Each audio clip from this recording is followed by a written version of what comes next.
जून 2025 की एक तपती दोपहर को अहमदाबाद एयरपोर्ट पर एयर इंडिया की एक खास चार्टर फ्लाइट AI 717 लंदन के लिए रवाना होने वाली थी, जिसमें देश के कुछ चुनिंदा उद्योगपति, वैज्ञानिक, कलाकार और राजनेता सवार थे। लेकिन उस दिन कुछ अलग था। एक साधारण से दिखने वाला जटाजूटधारी साधु, जिसके शरीर पर सिर्फ एक सफेद चादर, गले में रुद्राक्ष की माला और आंखों में ऐसा सन्नाटा था जैसे वो समय से परे देख सकता हो। सभी की नजरें उसी पर टिक गईं। लोग उसे पागल समझ रहे थे, कुछ डर रहे थे, लेकिन किसी में इतनी हिम्मत नहीं थी कि उसे रोक सके, क्योंकि उसके पास बिजनेस क्लास की असली टिकट थी। उसी फ्लाइट में इकोनॉमी में एक महिला पूजा और उसका 14 साल का बेटा शंकर भी थे। शंकर बचपन से ही विमानों का दीवाना था। अपने दादा, जो एयरफोर्स में पायलट थे, उनसे उसने हर सिस्टम, हर कंट्रोल का ज्ञान बचपन में ही ले लिया था और आज वो किसी सामान्य बच्चे से कहीं आगे था। लेकिन उसे सपनों में एक ही चेहरा बार बार दिखाई देता,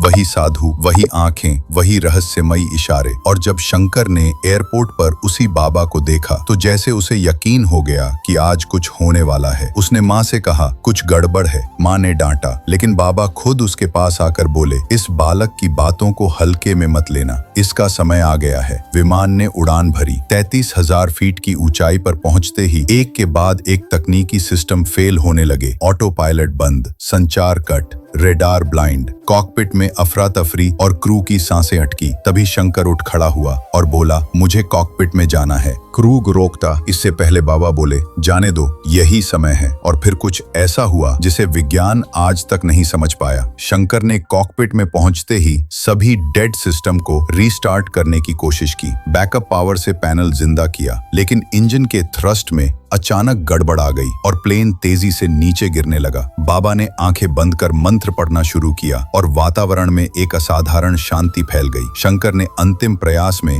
एक ऑल्टरनेट कंट्रोल मोड से प्लेन को संभाला, लेकिन वह अब भी जमीन से टकराने के बेहद करीब था। तभी बाबा ने शंकर की ओर देखा और बस आंखों से इशारा किया, जैसे कोई पुरानी आत्मा उसे शक्ति सौंप रही हो। और फिर प्लेन एक खाली बिल्डिंग की छत पर बिना किसी भारी क्षति के उतर गया। 100 से अधिक यात्रियों की जान बच गई। मीडिया पहुंची, सवाल दागे गए, ये बच्चा कौन है, ये बाबा कौन है? लेकिन बाबा मुस्कुराकर बोले, जाको राखे साईं, मार सके न कोई। और फिर दोनों अचानक भीड़ से दूर हो गए, जैसे कोई सपना था। बाद में जब सबूत खंगाले गए तो पता चला कि बाबा के नाम से टिकट बुक करने वाला कोई अरुण मिश्रा नामक व्यक्ति पिछले 6 सालों से मृत था। और शंकर की मां ने कबूल किया कि उसका बेटा साधारण नहीं, जन्म से ही उसकी दाईं भुजा पर त्रिशूल का निशान है और उसका जन्म उसी रात हुआ था जब गांव में बिजली कड़क रही थी। मंदिर के दरवाजे अपने आप खुल गए थे और गांव का सबसे पुराना पुजारी बोला था, ये बच्चा शिव का अंश है, इसका जीवन सामान्य नहीं होगा। और तब से लेकर अब तक शंकर ने सपनों में उसी बाबा के दर्शन किए, जिन्होंने आज उसकी आत्मा को जगा दिया। ये सिर्फ एक उड़ान नहीं थी, ये ईश्वर की योजना थी जो एक बालक और एक साधु के माध्यम से पूरी हुई। जहां विज्ञान चुप था, वहां आस्था ने बोलना शुरू किया। और उस दिन आकाश ने खुद अपनी कहानी बदली, क्योंकि जब समय सही हो और आत्मा जागरूक, तब चमत्कार किसी मंदिर में नहीं, एक हवाई जहाज की सीट पर घटते हैं।